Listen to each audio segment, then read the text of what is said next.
Welcome back, blade lovers everywhere. This old sword with you. And the theme today is big, beefy, yet budget knives.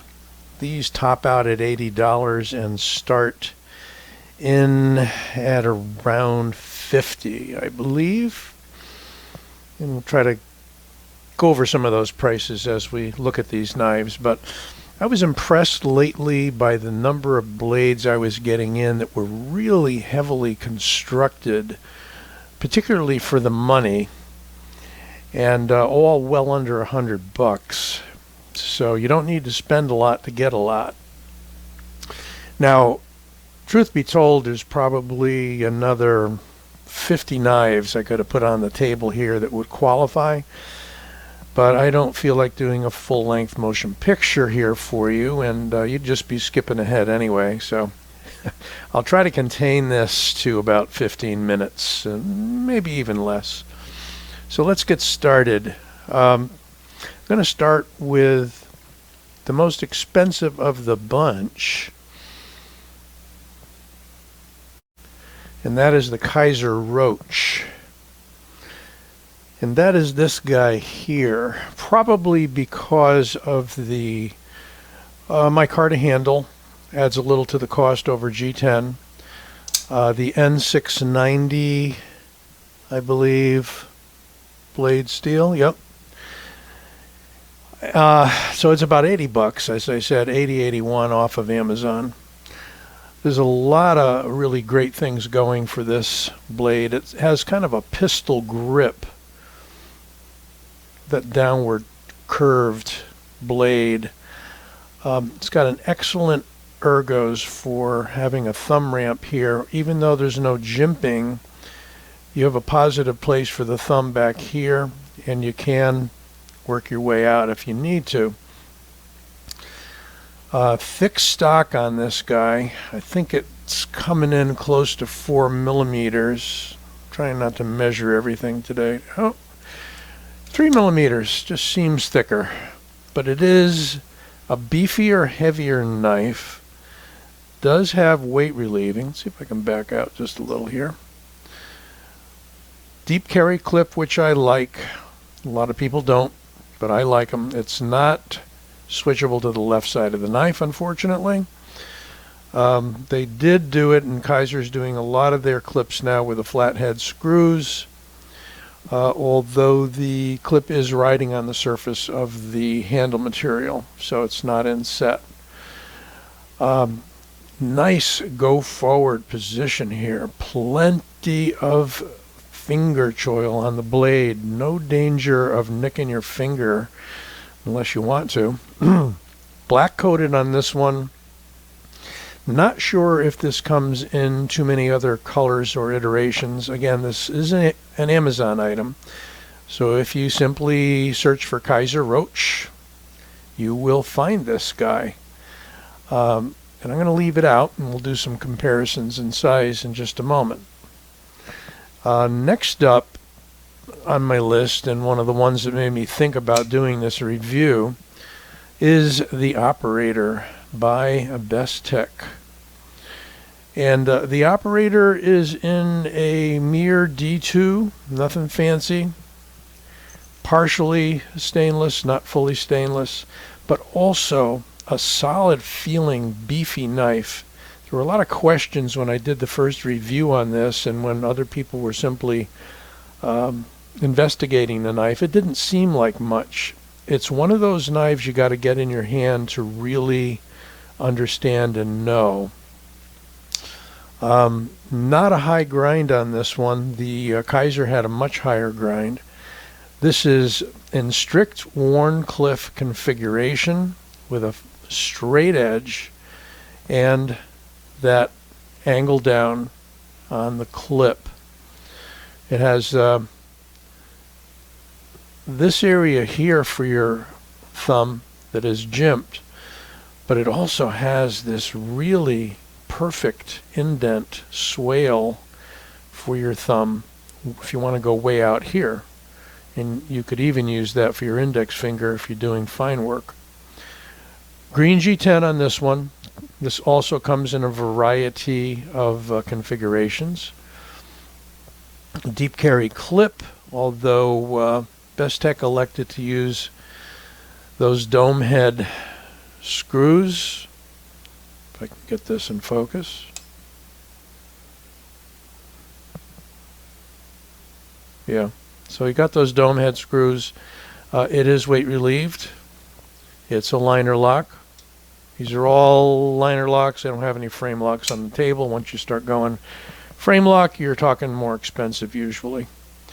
So you got the flipper tab, but you also have a very nice, exceedingly large hole to use your thumb or middle finger flick it.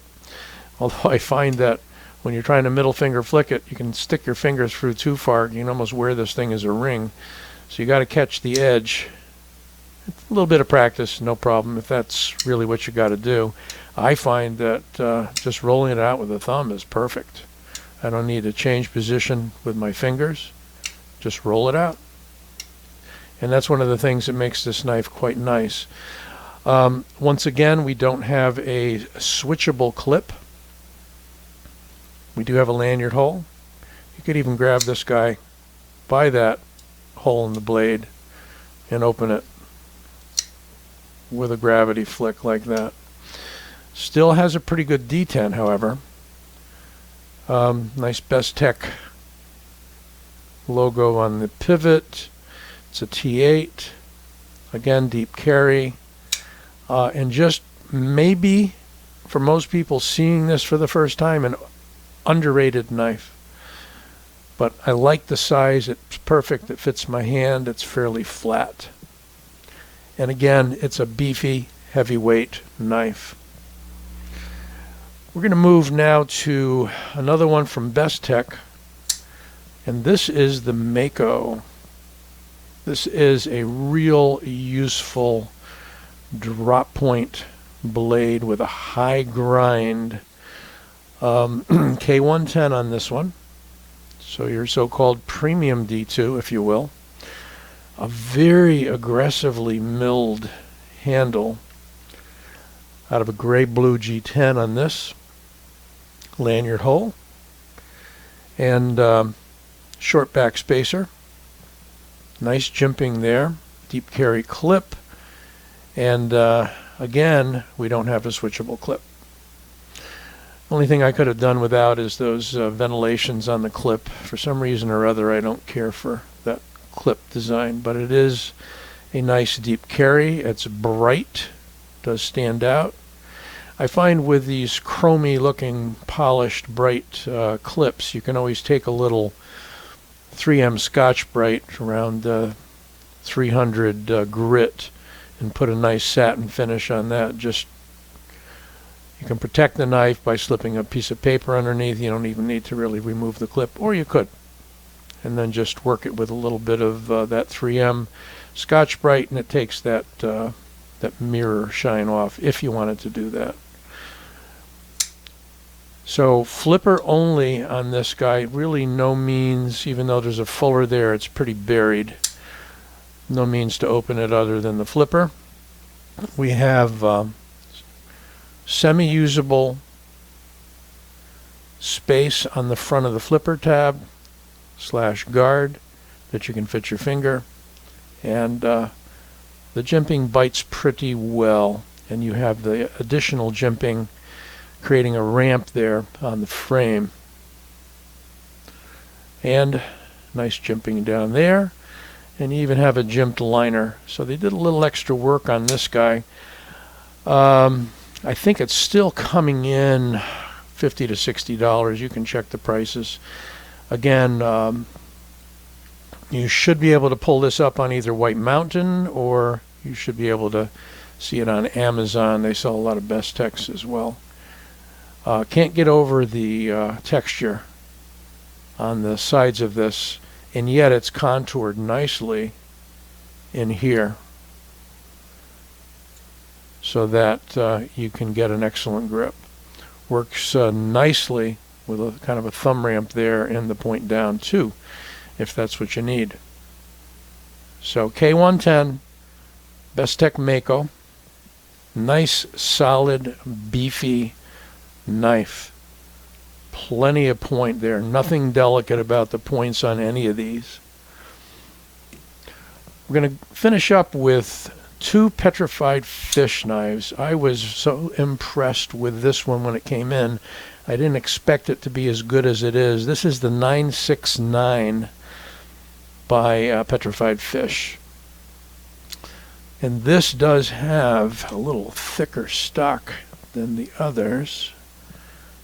3.5 millimeters.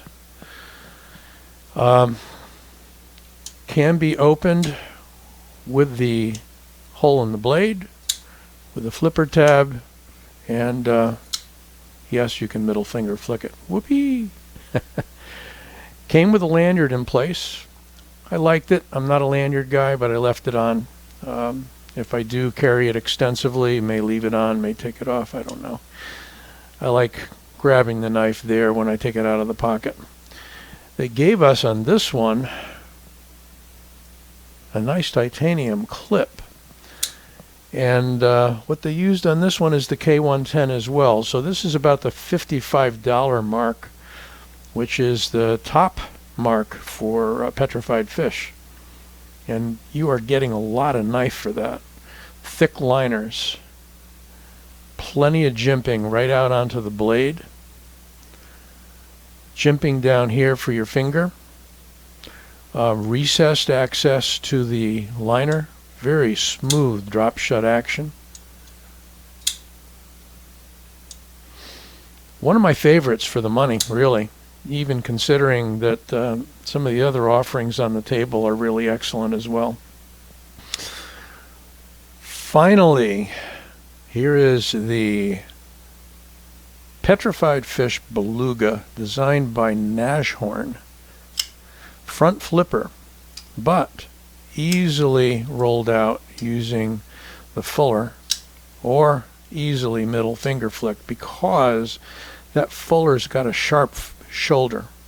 They didn't round it or chamfer it off, and that's a good thing because it bites enough to open the knife very easily. Front flipper works fine, even though it's a very short one, but you could even roll it out. It works so well. And we do have a switchable clip on this one, and what happens here is that there's a slot under each scale side where this slides down in, the clip slides down in, and you secure it with those two screws. And so you've got two screws on both sides. It's a great design. Again, a solid, beefy knife with, let's see, like a 3.8 millimeter stock, almost 4 millimeters on this. They're all weight relieved, however. You got one pattern or another in the liners. You have an interesting kind of a swedge here where it pinches in at this point and then thickens out again, so you have a good, thick, usable tip. Plenty of handle, even for the largest hands. It's very neutral. The scales are domed, contoured. Just feels great in the hand. That clip is a tiny bit of a hot spot, not really bad. It's a nicely designed clip, doesn't stick up in the air. Points forward, which is nice. Still room there to slide it into the pocket. Beautiful action on this. It's worked in a little bit, but it was pretty perfect right out of the box. So there are the two Petrified Fish offerings. So once again, we got the Bestech Operator at about 80 bucks. I'm sorry, Kizer Roach. I get these two confused. They're entirely different looking knives too. Then we've got the Operator coming in, I think, at around 60 bucks from Bestech.